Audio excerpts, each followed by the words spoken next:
বন্ধুরা, কেমন আছো সবাই? তো দেখো আজকে কি সুন্দর ফুল ফুটেছে, হলুদ গোলাপটাও দারুণ লাগছে।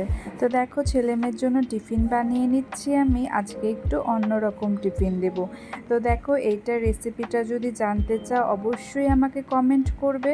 তো এই যে এরকম করে এই স্ন্যাক্সগুলো আমি এই যে দেখো সুন্দর করে সাজিয়ে বানিয়ে নিয়েছি নানান রকম ডিজাইন করে। এগুলোকে আমি গরম তেলে ভেজে নেব, আর ভেজে নিয়ে লাল লাল হবে। এগুলো ভাজলে পরে সুন্দর সুন্দর শেপ দিয়েছি যেন টিফিন বক্সটা খুলে ওরা খুব খুশি হয়ে যায়।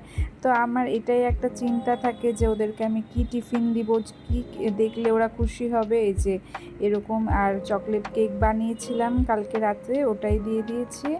আর আজকে ওরা রুটি আর রুটি খেয়ে গেছে স্কুলে।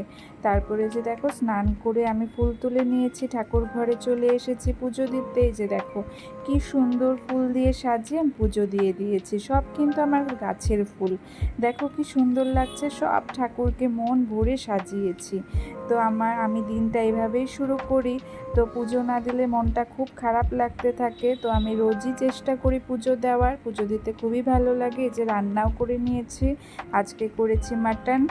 তো দেখো কে কে মাটন খেতে ভালোবাসো আর কে কে খেতে চাও তাড়াতাড়ি চলে আসো আমার বাড়িতে। এই যে দেখো সুন্দর করে সাজিয়ে আমি পরিবেশন করে দিচ্ছি। Thank you for watching.